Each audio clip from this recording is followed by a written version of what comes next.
Praise the lord. హల్లెలూయా.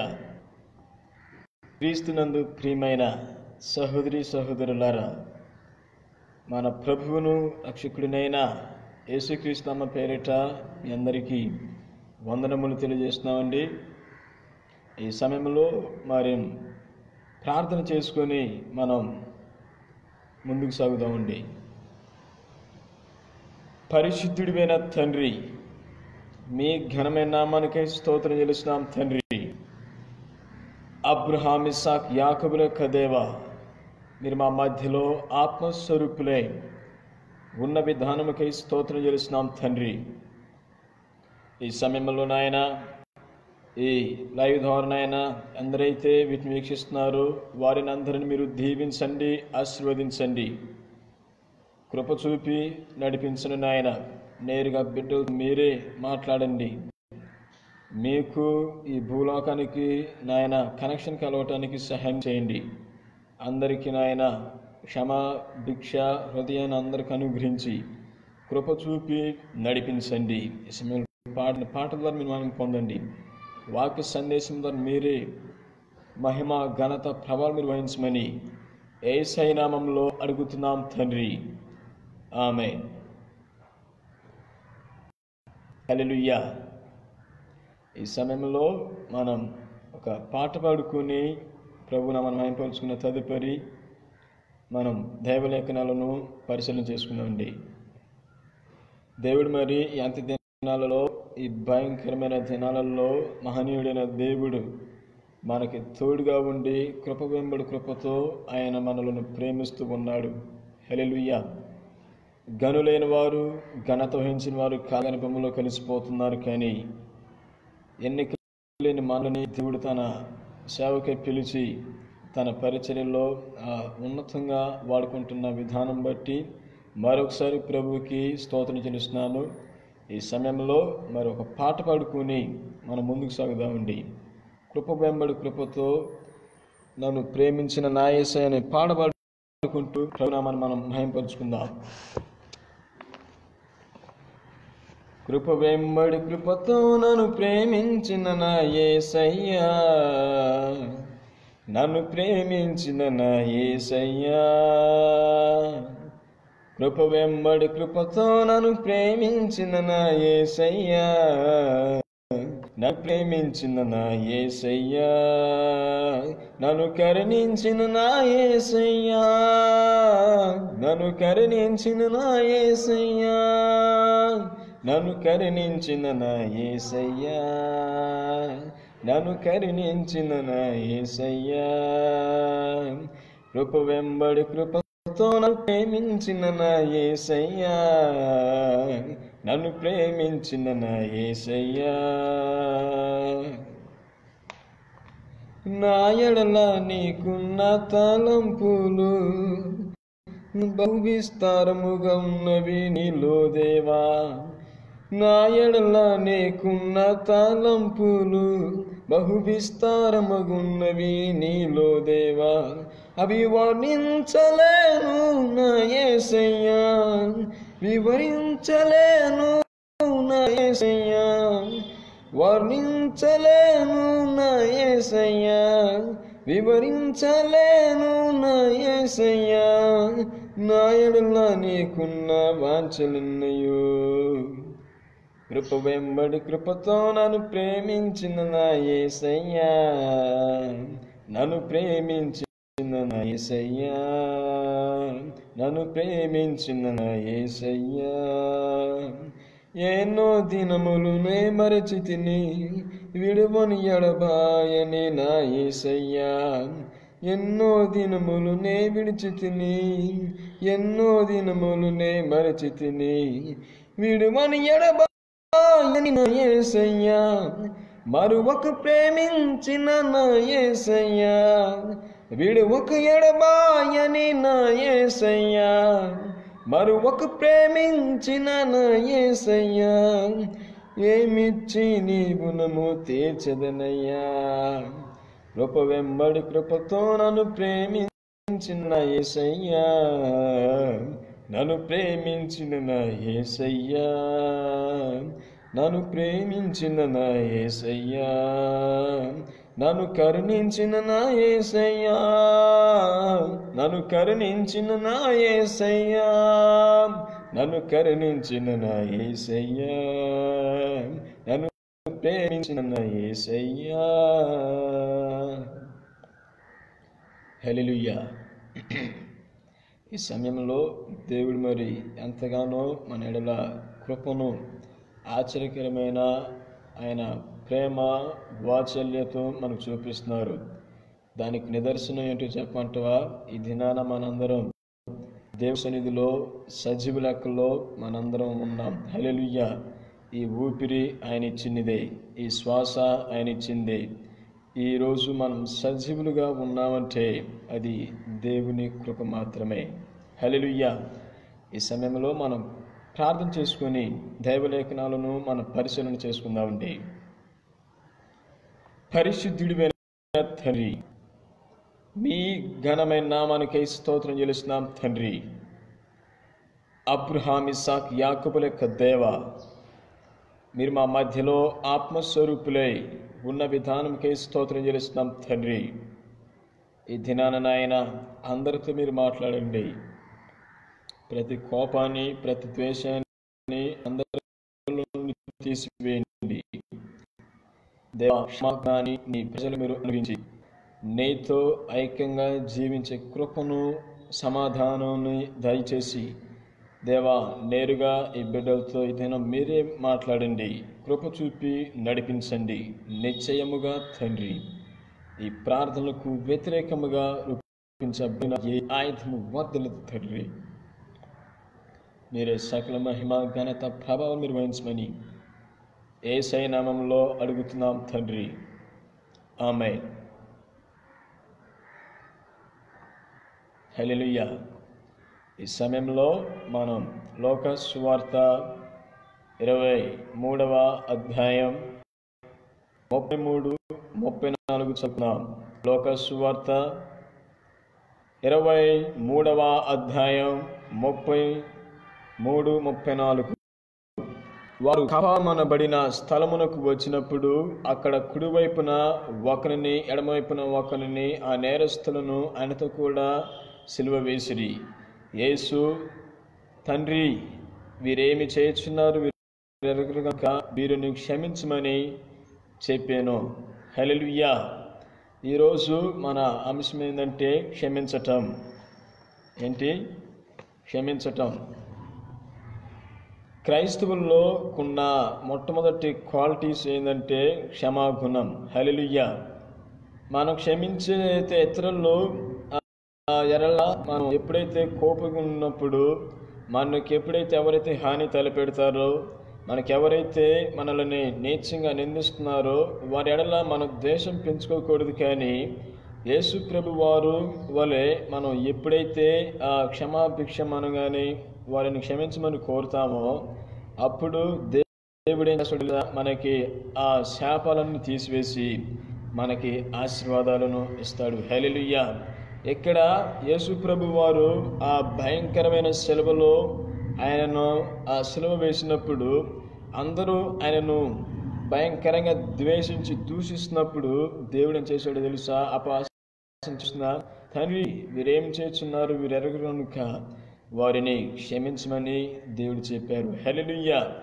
ఈ దినాలలో మన మనసులో చూసినట్లయితే ఇతరులు మన ఏమన్నా చిన్న మాట అంటే సరే మనం వారిని ఎంతగానో కోపం పెంచుకుంటాం.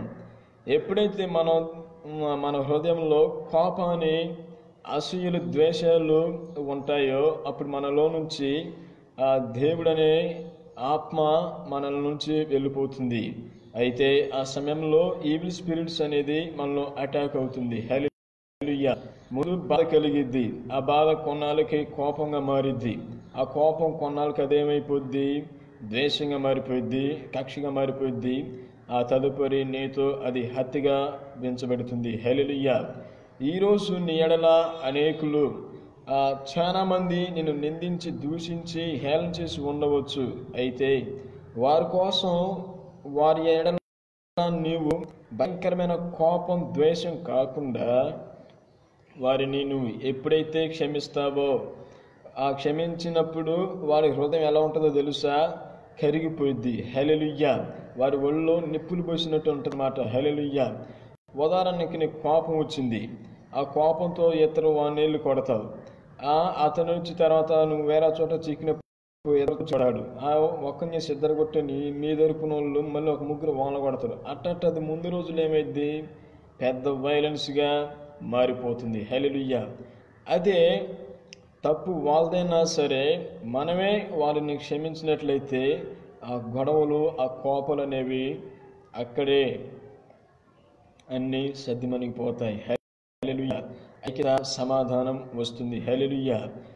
మనం కానీ బైబిల్ గ్రంథాలను కానీ మనం చూసినట్లయితే యోసేపును తన అన్నలు కొట్టి గోతిలో నెట్టేస్తారు. మిద్యానీయునికి యోసేపును అమ్మేస్తారనమాట. వాళ్ళు ఈజిప్ట్ తీసుకెళ్ళిపోతారు. అయితే ఆడ బానిసలుగా ఉపయోగించుకుని కొన్నాళ్ళు తర్వాత ఐగుప్తులో ఆయన పెద్దవాడైనప్పుడు దేవుని దయా అనుగ్రహం మీదకి వచ్చినప్పుడు యోసేపు ఏం చేస్తాడో తెలుసా? తన అన్నలను క్షమించమని చెప్తారు. హల్లెలూయా. తన అన్నలను మళ్ళీ అతను గొప్ప ప్రయోజకుడైనప్పుడు ఏం చేస్తాడు? తన ఎడల చేసిన ఆ భయంకరమైన కపటోపాయం, భయంకరమైన సంపే విధానాన్ని చూసిన యోసేపు వారి ఎడల కోప్పడలేదు, కానీ వారిని క్షమించాడు. హల్లెలూయా. యోసేపు ఎప్పుడైతే వారిని క్షమించాడో ఆ దేశంలోని గొప్ప రాజుగా ఎదిగటం మొదలుపెట్టారు. హల్లెలూయా. అంటే యోసేపులో ఉన్న ఆ క్షమించే గుణం మనకి ఎప్పుడైతే వస్తుందో అప్పుడు దేవుడు మనల్ని ఏం చేస్తాడు? తప్పకుండా మనల్ని ఆశీర్వదిస్తాడు. హల్లెలూయా. అయితే ఎప్పుడైతే వీళ్ళందరూ ఇక్కడికి వచ్చినప్పుడు యోసేపు ఆ రోజు మమ్మల్ని చంపడానికి గోతులో దోశారు కదా, మిమ్మల్ని బతకనేంరా అని చెప్పిండా? అనలేదు. వారి ఎడల ఆయన ఏం చేసిండు? కనికరపడి వారిని చేర్చుకున్నారు. హల్లెలూయా. అయితే ఈ బాధలన్నీ మర్చిపోవటానికి కొన్ని దేవుడు ఏం చేశాడు? యోసేపుకి పెళ్లి కూడా చేసాడు. అదే చేసిండు. హల్లెలూయా. అయితే ఇద్దరు కుమారులు వేస్తారు. మనష్షే పుడతాడు, మనష్షే, ఎఫ్రాయిము. అయితే వాళ్ళు పుట్టిన తర్వాత మనష్షేకి అర్థం ఏంటి?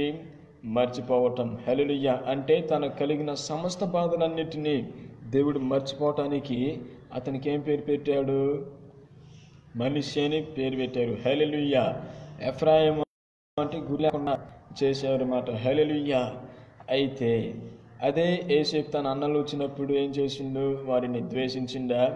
కోటి చెరసాలలో వేశాడా? వేయలేదు. అతను బతుకు దినములంతా వాళ్ళందరినీ పోషించాడు. హల్లెలూయా. పోషించాడు. ఐగుప్తు దేశంలోనే మహారాజుగా యోసేపు నిలిచారు. హల్లెలూయా. దావీదు చెబుతుందని మనం చూసినట్లయితే ఈ దావీదు తన కుమారుడైన అబ్షాలోము తరుముతూ ఉన్నప్పుడు వాళ్ళల్లో ఒకడు అభిషేక్ అనేవాడు ఒకడు ఉంటాడనమాట. ఈ బెన్యామీను గోత్రికుల్లో ఒకడు ఉంటాడనమాట. వాడు ఏం చేస్తాడు? దావీదు పారిపోతున్నప్పుడు ఆ అడవిలో నరహంతకుడా, దూషికుడా, హానికుడా, దుర్మార్గుడా, బతకటానికి వీలేదురని దూషిస్తూ ఉంటాడు. అయితే దావీదు పక్కన నాకు సైన్యాధికారి ఉంటాడు. అతను వెళ్ళి, నాయన నాకు సెలవి, వాణ్ణి వెళ్ళి నేను వేసేస్తా అని అనగానే దావీదు, వద్దు, నా సొంత కుమారుడే నన్ను తరుముచున్నాడు చంపడానికి, అయితే వాడెవడు మనకి ఎందుకు, దేవుడు వాళ్ళ లెక్క చూసుకుంటాడని వాడిని క్షమిస్తాను ఎప్పుడైతే క్షమించమని కోరిండో, ఎప్పుడైతే క్షమిస్తానని ద్వేషం ఉంచకుండా ఆయన మళ్ళిండో ఏమైంది?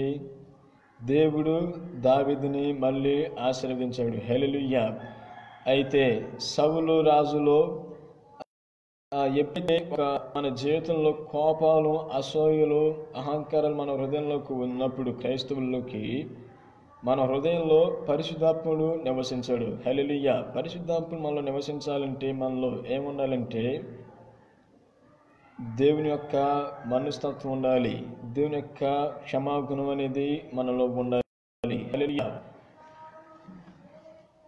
సౌలు మహారాజు దావీదును తరుముతున్నాడు.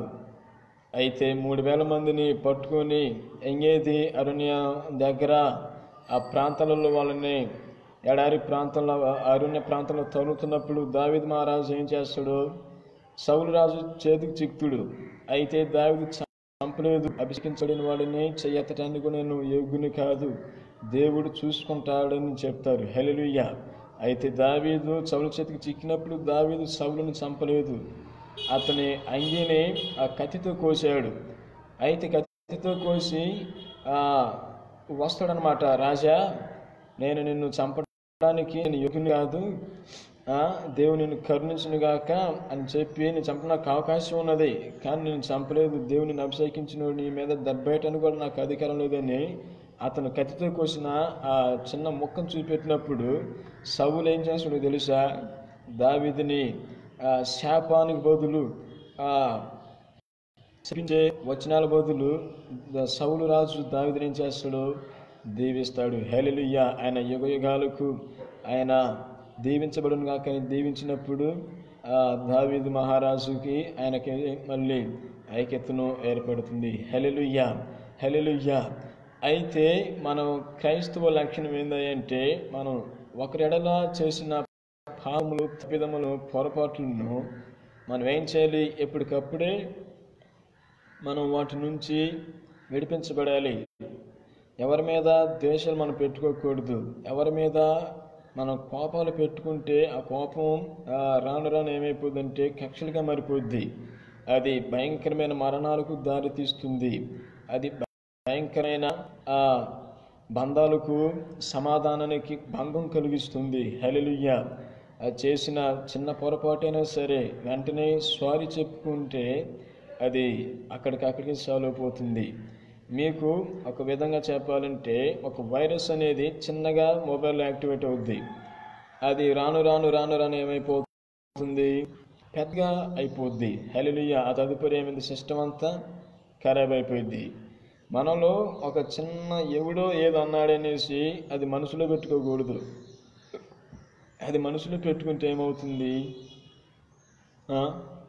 వాడు నన్ను అంటాడా, వాడి సంగతి చెప్తా అంటాం.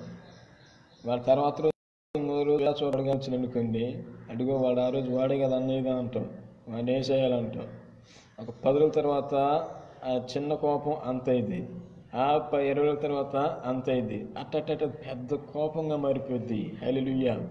ఆ పెద్ద కోపంగా మారిపోయినప్పుడు నీళ్ళు ఏమొస్తాడు తెలుసా? మనం సంపడానికి తర్వాత నీ భార్య పిల్లలు ఎక్కడికి వెళ్తారు? అనాథలైపోతారు. నువ్వు ఎక్కడికి వెళ్తావు? జైలుకి వెళ్తావు. నీ పిల్లల పరిస్థితి ఏంటి?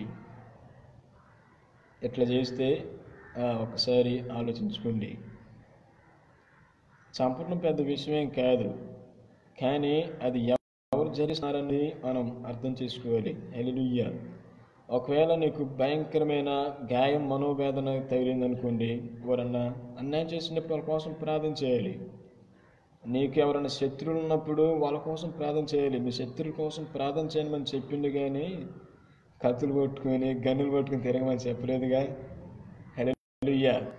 అయితే మన క్రైస్తవుల లక్షణం ఏంటంటే క్షమించే గుణం ఉండాలి. ఎప్పుడైతే మన హృదయంలో పీస్ఫుల్ దేవుని నెమ్మది, ఆనందాన్ని, సంతోషాన్ని ఎప్పుడైతే మన హృదయానికి ఇస్తాడో, అది కావాలంటే మనం ఏం చేయాలి? ప్రతి విషయంలో చిన్న పొరపాట్లు వచ్చినా సరే, ఇది నా తప్పే, ఇది నా తప్పే, ఇది నా తప్పే, క్షమించండి, క్షమించండి అని దేవుని మీద ప్రాధాయపడితే అయిపోతుంది. హల్లెలూయా. తోటలో అవాదం ఫలం తిన్నారు. అసలు ఎంతగా జరగటానికి కారణం ఏంటి? అప్పుడే ఒప్పుకుంటే ఇవే కదా, దేవా ఆ సర్పం నన్ను మోసపుచ్చింది, నేను తినేసాను, ఇది నా తప్పే అని ఒప్పుకుంటే అయిపోయేది. ఆదాం చేసిండు, అవునాయా అవమ్మ తినమంటే నేను తిన్నాను, ఆమె తిన్న ఆమె అట్టుంటే నేను ఎట్టుంటాం ఎందుకు, నేను తినేసాను, పాపం అంటే అయిపోయేదే. ఇక్కడ ఏం జరిగింది? ఒకరి మీద నేర్పను మోపుకున్నారు. హల్లెలూయా. అంటే అదేమైపోయింది? దేవుని సన్నిధి నుంచి బయటికి వెళ్ళగొడటం జరిగిపోయింది. హల్లెలూయా. దేవుని సన్నిధి నుంచి వారు తొలగించడం జరిగిపోయింది. మన హృదయంలో ఎప్పుడైతే పాపం అనేది, కక్షలు, అసూయలు, విభేదములు, అసూయలు, ద్వేషాలు మనలో ఎప్పుడైతే నివాసం చేస్తాయో, దేవుని ఆత్మ మనలో నుంచి వెళ్ళిపోతుంది. హల్లెలూయా. సౌలుకి దావీదు మీదుగా అసూయ కలిగినప్పుడు సౌలుకి ఏమొచ్చాయి? దురాత్మలు వచ్చాయి. హల్లెలూయా. ఒకేసారి దావీదు సంగీతంతో కొడుతున్నప్పుడు ఈట తీసుకుని ఇసిరితే అది తప్పించుకుంటే గోడ గుద్దుకొని అటు పొడుచుకుంది దెబ్బకి, ఒక దెబ్బే. హల్లెలూయా. అయితే మన జీవితంలో ఎప్పుడైతే దావీదు మళ్ళీ హృదయపూర్వకంగా స్తుతించిండో, మీకు బాధ వచ్చినప్పుడు, మీకు కష్టంలో వచ్చినప్పుడు, దుఃఖం వచ్చినప్పుడు, అశాంతికి మనశ్శాంతి నువ్వు లోనైనప్పుడు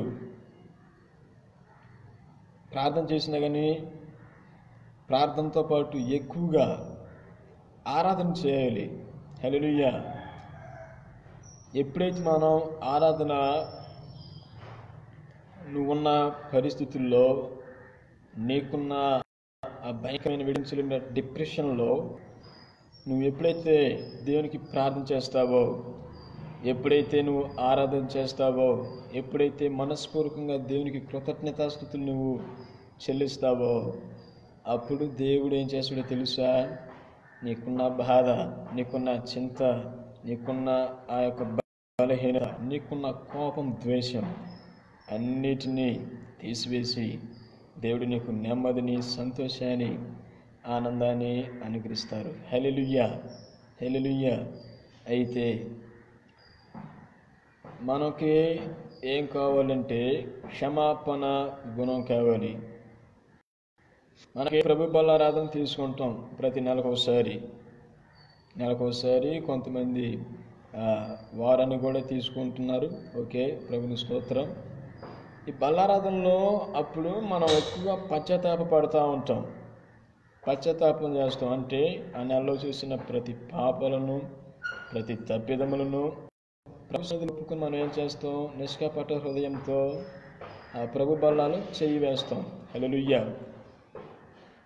ఎప్పుడు ఆ నెలకొకసారి ఇలాది కాదు కానీ మనం ప్రతిసారి దేవుని సన్నిధిలో మనం మోకరించినప్పుడు, దేవుని సన్నిధిలో మనం ప్రార్థనకి వచ్చినప్పుడు ఏం చేయాలో తెలుసా?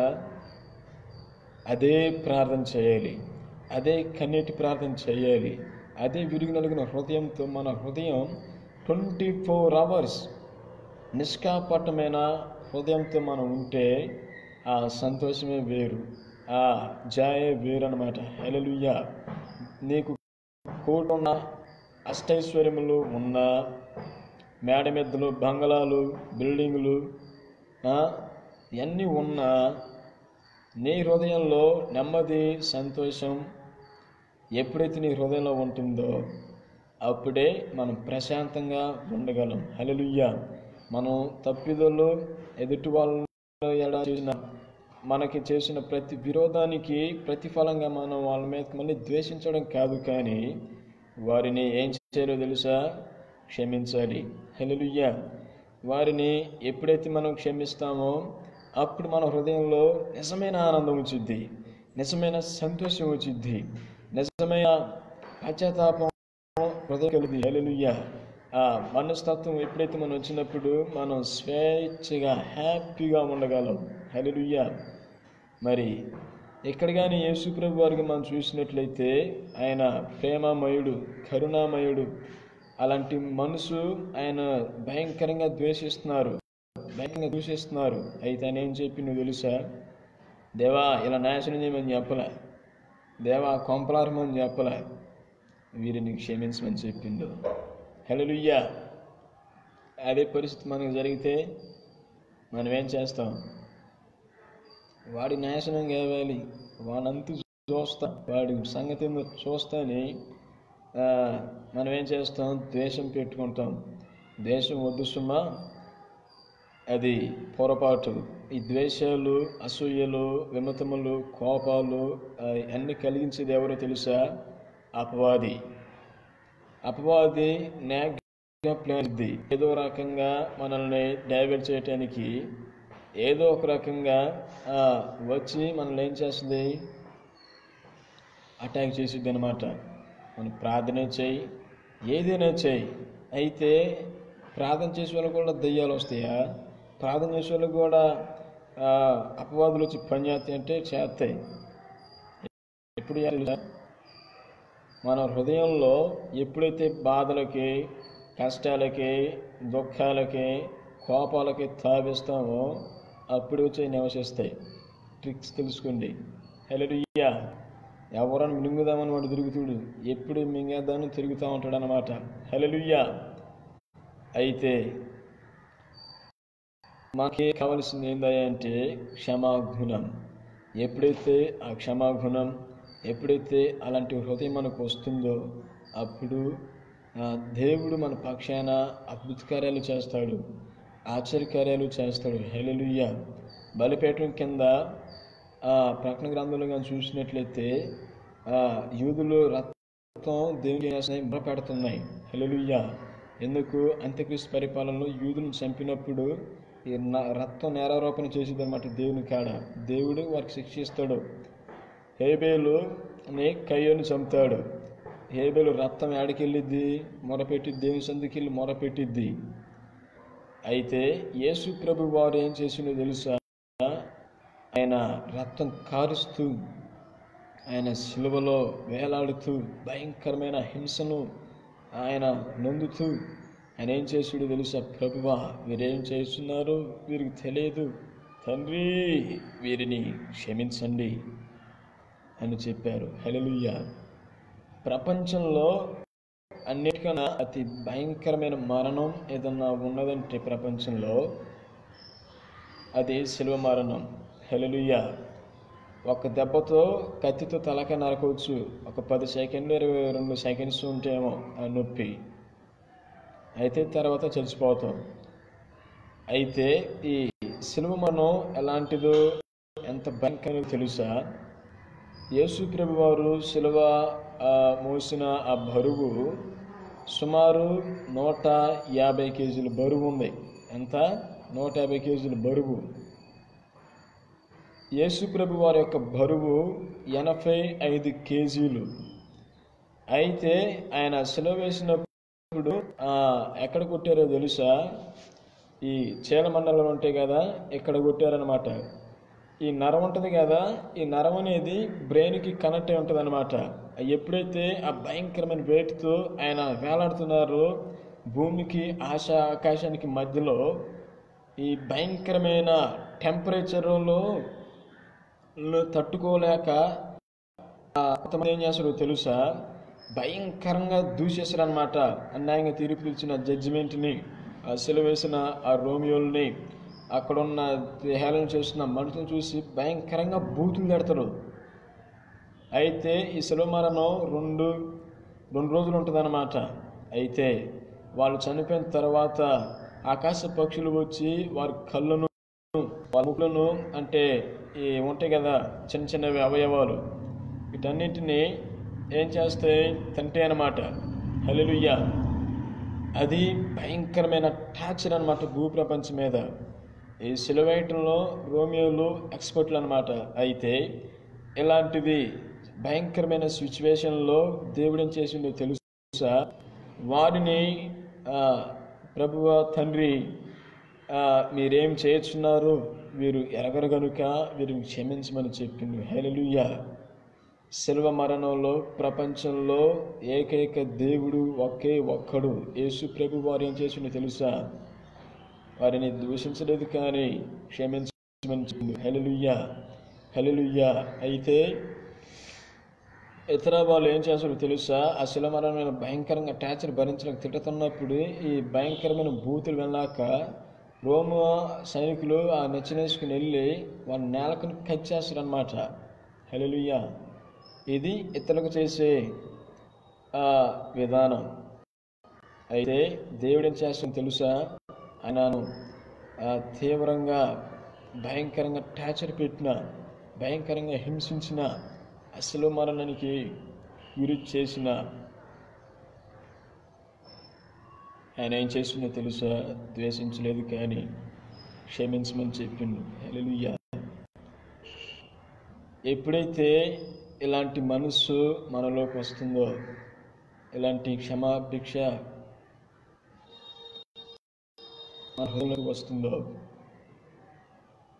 అప్పుడు మనకి నెమ్మది, ఆనందం, సంతోషం, ఆప్యాయత అన్నీ మనకి వస్తాయి. హల్లెలూయా. నువ్వు స్వేచ్ఛగా ఉండాలంటే కోటీశ్వరుడై ఉన్నా మాత్రం స్వేచ్ఛగా ఉండలేవు. కోట్లు ఉన్నా నువ్వు స్వేచ్ఛగా ఉండలేవు. నీ ఫ్రెండ్స్ నీ చుట్టూ 100 మంది ఉన్నా నువ్వు స్వేచ్ఛగా ఉండలేవు. నీలో ఎప్పుడు నెమ్మది, ఆనందం వచ్చిందో తెలుసా? మన హృదయం అనేది పశ్చాత్తాప హృదయంతో కలిగి ఉండాలి. హల్లెలూయా. ఎప్పుడైతే మన గుండెల్లో యేసు ప్రభు వారు నివసిస్తారో, ఎప్పుడైతే మన హృదయంలో ప్రేమ, సంతోషం, ఐక్యత ఉంటుందో అప్పుడే ఆనందంగా ఉండగలం. హల్లెలూయా. ఇక నుంచి అని చెప్పండి. మీ ఫ్రెండ్స్కి మీకు అందుబాటులో మీకు వ్యతిరేకంగా ఎవరైనా ఉంటే వారిని మీరు క్షమించండి, సారీ చెప్పండి. చిన్న మాటతో అయిపోద్ది. హల్లెలూయా. అయితే మీరు వారికి క్షమాపణ చెప్పలేని పరిస్థితుల్లో వాళ్ళు దూరంగా ఉన్నప్పుడు ఫోన్ చేయండి. ఒకవేళ ఫోన్ లిఫ్ట్ చేయకపోతే ఒక మెసేజ్ పెట్టండి, నా ద్వారా తప్పింది, నన్ను క్షమించండి, సారీ అని చెప్పినప్పుడు అప్పుడు మీరు ఏమొచ్చిందో తెలుసా? మీరే చూస్తారు, నేను చెప్పడం కాదు. హల్లెలూయా. హల్లెలూయా. అయితే అట్టి యేసు ప్రభు వరకున్న ఆ మనస్సాక్షి, ఆ యొక్క లక్షణాలు దేవుడు మనకు అనుగ్రహించి కృప చూపి నడిపించునుగాక. ఆమేన్. ఈ సమయంలో ప్రార్థన చేస్తాను మీ అందరి కోసం. కళ్ళు మూసుకోండి. మీ సమస్యలు ఏదున్నా మీరు మీ శత్రువుల కోసం ప్రార్థన చేయండి. వారిని దేవుడు పట్టుకొని తీసుకుని రావాలి. హల్లెలూయా. అయితే మన ద్వేషాలు, అసూయలన్నింటినీ వదిలిపెట్టి దేవుని సన్నిధిలో నిర్మలమైన మనసు కలిగి గుణం కలిగి మనం ఎప్పుడైతే ఉంటామో దేవుడు మన పక్షాన అద్భుతాలు చేస్తారు. హల్లెలూయా. ప్రార్థన. పరిశుద్ధుడైన తండ్రి, మీ ఘనమైన నామానికై స్తోత్రం చెల్లిస్తున్నాం తండ్రి. అబ్రహాం, ఇస్సాకు, యాకోబుల యొక్క దేవా, మీరు మా మధ్యలో ఆత్మస్వరూపులే ఉన్న విధానికై స్తోత్రం చెల్లిస్తున్నాం తండ్రి. ఎంతవరకు నాయన క్షమాపణ గురించి మీరు మాతో మాట్లాడిన విధానంపై స్తోత్రం చెల్లిస్తున్నాం తండ్రి. మా శత్రువులు ఎందరైతే ఉన్నారో దేవా, వారిని అందరినీ క్షమించండి. ప్రేమను, సమాధానాన్ని, ఐక్యతను అనుగ్రహించి దేవా, నీకు నెమ్మదిని, ఆనందాన్ని దయచేయండి. పూర్వం ఉన్న హ్యాపీనెస్, ఆ జాలి, దేవా, ఆనందం అందరికి మళ్ళీ నూతనంగా పుట్టించి నీ యందు ఎదిగి ఫలించడానికి సహాయం చేసి కృప చూపి నడిపించిన నాయన, నిశ్చయముగా తండ్రి, ఈ ప్రార్థనలన్నిటికీ వ్యతిరేకముగా చూపించబడిన ఏ ఆయుధము వర్ధిల్లదు తండ్రి. మీరే సకల మహిమ, ఘనత, ప్రభావం నిర్వహించమని యేసయ్య నామములో అడుగుతున్నాము తండ్రి. ఆమేన్. ఆమేన్. ఆమేన్. హల్లెలూయా. దేవుడు మిమ్మల్ని కుటుంబాలను దీవించి ఆశీర్వదించునుగాక. ఆమేన్. God bless you.